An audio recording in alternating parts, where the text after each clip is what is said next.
Keberadaan ibu kota Nusantara di Kalimantan yang masih dalam tahap pembangunan masih menuai berbagai sorotan dalam masyarakat. Ditemui pada diskusi masa depan IKN di kampus FESIP Universitas Brawijaya, mantan Menteri Bappenas, Andrianov Chaniago, mengatakan bahwa dasar dan kajian dalam pembentukan ibu kota Nusantara sudah lengkap. Kajian tersebut tidak dibuat secara mendadak, namun sudah memakan waktu cukup lama dengan memotret berbagai aspek yang melingkupinya. Andrianov mengajak akademisi dan mahasiswa untuk melihat ibu kota Nusantara secara objektif, sehingga mampu memberikan pendapat dan masukan yang sesuai dengan kondisi yang ada.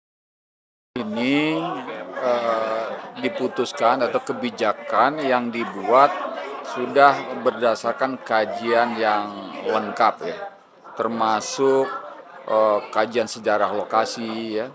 Kalau pertimbangan-pertimbangan ya kenapa perlu membangun IKN itu juga sudah sangat lengkap ya.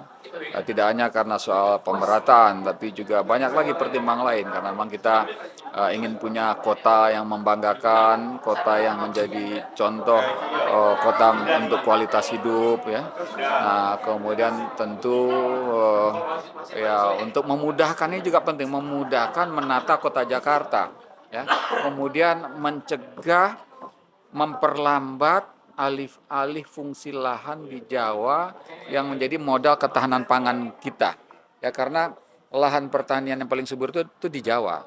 Nah, kalau penduduk di Jawa ini bertambah, kemudian juga ekonomi ditumpuk di Jawa, maka dampak jangka panjangnya juga termasuk soal ketahanan pangan. Nah, beruntung kita punya Kalimantan yang bukan lahan pertanian, nggak cocok untuk lahan pertanian. Tapi cocok untuk membangun kota baru, cocok untuk membangun kawasan industri. Kawasan industri dulu tidak berkembang karena daya tarik di sana kurang. Dengan ada IKN, maka yang rencana membangun kawasan industri atau kawasan industri yang sudah dibangun, nah benar-benar bisa hidup gitu. Dan banyak sekali ya manfaat-manfaat dengan IKN. Nah, karena itu ke depan tentu saja ini harus dijaga, dikawal, dan diharapkan berjalan dengan baik.